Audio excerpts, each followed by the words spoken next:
Assalamualaikum warahmatullahi wabarakatuh. Halo semuanya, kembali lagi dengan saya Syifa Mediana. Di video kali ini, by the way, di video terakhir itu kan saya membahas buku ini, nge-review buku Agatha Christie and then there were none, lalu semuanya lenyap. Nah, di video sekarang ini saya akan kasih tahu pertanyaan-pertanyaan yang ada di pikiran saya terkait buku ini. Oke, mungkin langsung aja ya. Jadi yang pertama itu di sini kan tertulis nih di belakang bukunya, cerita detektif tanpa detektif. Cerita detektif tanpa detektif. Oh, gimana tuh kan? Oke.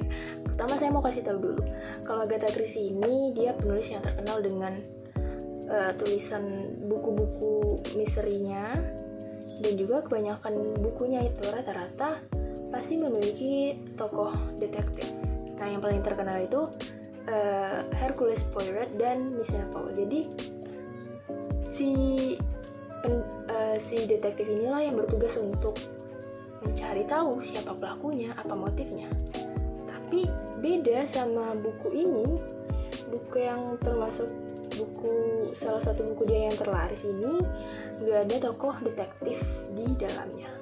Jadi kita sebagai pembaca yang menebak siapa sih pelakunya, tapi nggak hanya menebak siapa pelakunya, tetapi juga tahu apa motif pembunuhan tersebut. Oke, jadi saya penasaran sih apakah Agatha Christie ini pengen mencoba sesuatu yang baru atau bagaimana, kan kita nggak tahu. Oke, pertanyaan selanjutnya yaitu mengenai tokoh di cerita buku ini.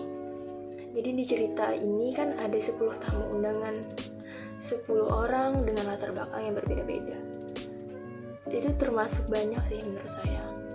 10 tokoh di dalam buku itu termasuk banyak. Jadi saya heran kenapa Agatha Christie kepikiran untuk membuat buku yang banyak tokoh terlibat di dalamnya.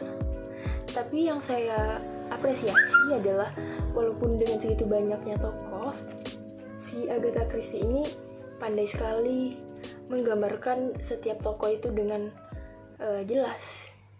Jadi setiap tokoh itu apa ya istilahnya, well portrayed atau well developed, semacam itu. Dan ya, saya penasaran kenapa. Dan yang terakhir mungkin ya, Agatha Christie, pertanyaannya cuman kenapa bisa kenapa bisanya ini, kenapa dia nih bisa banget membuat cerita yang susah ketebak alurnya. Jadi pembaca itu dibikin dibikin menduga-duga nih sama tokoh, berdasar ada sebagian clue yang membuat kita mikir kayaknya dia pelakunya, but at the end bukan dia pelakunya gitu. Jadi bahkan sampai di akhir cerita pun itu juga masih nggak ketebak sama sekali. Nggak tahu, kalau mungkin orangnya teliti bacanya mungkin bisa dapat sedikit clue mungkin ya. Tetapi ya itu sih pertanyaannya, kenapa bisa? Karena untuk membuat buku dengan twist ending, dengan plot twist itu sama sekali nggak mudah kan, untuk membuat pembaca mikir, terus harus jeli dengan bacaan buku itu gitu. Oke, mungkin sekian saja pertanyaan saya tentang buku Agatha Christie and then there were none. Terima kasih sudah menonton. Wassalamualaikum warahmatullahi wabarakatuh.